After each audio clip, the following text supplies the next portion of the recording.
You are welcome to English with Gurugal PTA YouTube channel.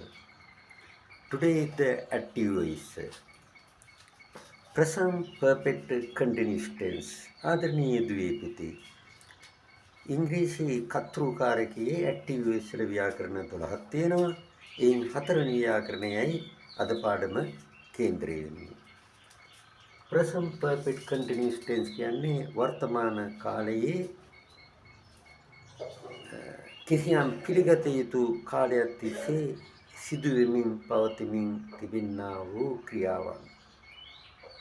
උදාහරණයක් වශයෙන් හරියට අත්තක් කනින්නා වාගේ එහෙම නැත්නම් උන්චිල්ලාවක් පැද්දෙන්නා වාගේ අතීතයේ සිට වර්තමාන කාලයේද ඇතුළත් අනාගත කාලයේ දක්වා සිදුවෙමින් පවතින ක්‍රියාවන්. කොහොමද ගොඩනගන්නේ? subject උත්තේ යෙදුවා, has been යෙදුවා, have been යෙදුවා. has been යොදන්නේ කර්තෘ ඒකවචනයක් නම්, have been යොදන්නේ බහුවචනයක් නම් ක්‍රියාපදයේ ing වලින් තියන්න ඕනි. sometimes සමහර විට මේක noun එකක් වෙන්නත් පුළුවන්.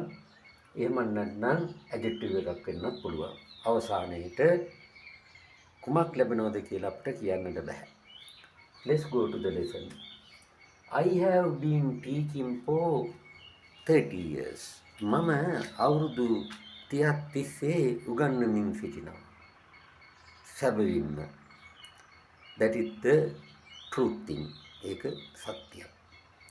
I have been teaching for 30 years. අවුරුදු 30ක් තිස්සේ උගන්වමින් සිටින බව. එයින් හැඟවෙන්නේ දැනටමත් මේ ඉගැන්වීමේ කටයුතු කරමින් පවතිනවා. continuous වෙනවා. present perfect continuous. second one. She has been working in a bookshop. ඇය වැඩ කරන්නේ bookshop එකක. දැනටත් ඇය වැඩ කරනවා වර්තමාන කාලයේ. You are being so fat now. ඔයා දැන් ගොඩක් මහතයි. එහි ක්‍රියාපදයක් නැහැ. adjective එකක් තියෙන්නේ fat කියලා. now කියන්නේ දැන් කියන අදහස. ඔයා දැන් මහතයි. එම වාක්‍යයත් මේ present perfect continuous tense වලටයි යෙදෙන්නේ. The father has been in hospital. තාත්තේ ඉන්නේ hospital එකේ. තාම ටිකට් කපලා නැහැ. discharge වෙන්න තාම decided කරලා තීරණය කළා නැහැ. අන්න ඒ වගේ අවස්ථාවල තමයි මේ ව්‍යාකරණය අපට ප්‍රයෝජනවත් වෙන්නේ. I have been in sick. මම ඉන්නේ අසනීපයෙන්. දැනටත් අසනීපයෙන් ඉන්න බව. ආදරණීය පුතේ, මේ ටෙන්සස් එකේදී අපට ඉඳලා කියන්නට සහ සිට කියන්නට වර්ඩ් දෙකක් යූස් කරන්න වෙනවා.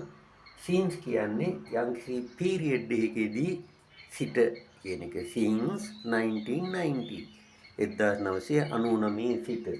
පෝ කියන්නේ ඉඳලා කියන වර්ඩ් එක. ඒ දෙක යූස් කරන්න. you better brush up your activities correctly. I will help you. Please subscribe my channel. Bye.